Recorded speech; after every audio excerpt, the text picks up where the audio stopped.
జై శ్రీరామ్. తెలుగులో ఒక సామెత ఉంటుంది.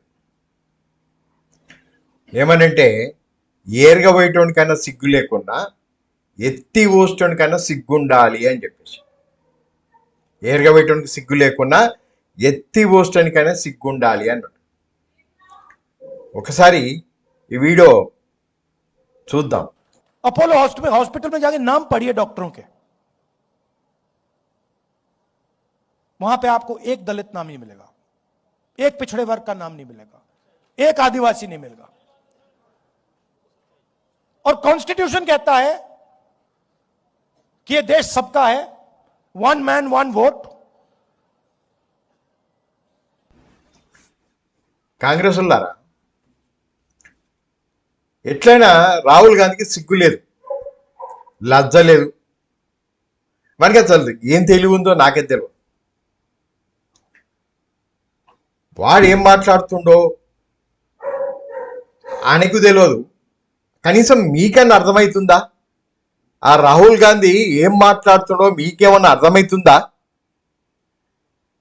మీరు రాహుల్ గాంధీ కేసులు కొట్లాడేందుకు, కాంగ్రెస్ పార్టీ తరఫున కేసులు కొట్లాడేటందుకు సుప్రీంకోర్టులో మీరు అడ్వకేట్లను ఎవరు పెట్టుకుంటున్నారు?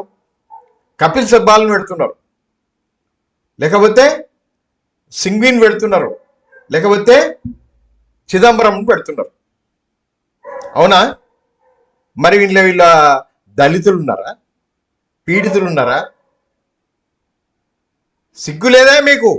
సిగ్గు లేదు మీకు. వాడు ఏం మాట్లాడుతుండో, రాహుల్ గాంధీ ఏం మాట్లాడుతుండో కనీసం ఇంగిత జ్ఞానం వానికి లేదు. మీకన్నా లేదా? అంటే మీరు కూడా సిగ్గు తెచ్చిన వాళ్ళ? కాంగ్రెస్ వాళ్ళందరూ సిగ్గు తెచ్చిన వాళ్ళ? సిగ్గు లేనోళ్ళ?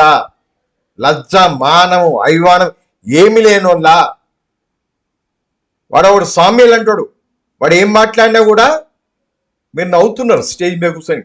సిగ్గు లజ్జ మానం అభిమానం లేకుండా కాంగ్రెస్ వాళ్ళు. వీడు కూడా రాహుల్ గాంధీ, వాడికి విలువేయాల్సిన అవసరం లేదు. వాడు కూడా ఎయిమ్స్ మన అపోలో హాస్పిటల్ పోయి ఏదో మాట్లాడుతున్నాడు. అపోలో హాస్పిటల్ దాని మీద విన్నారు కదా. ఇటువంటి ఈడియట్స్ను పార్టీలో మీరు పెట్టుకున్నారు. మీరు సంగనాకి పోతున్నారు. భారత్ మాతాకి జై.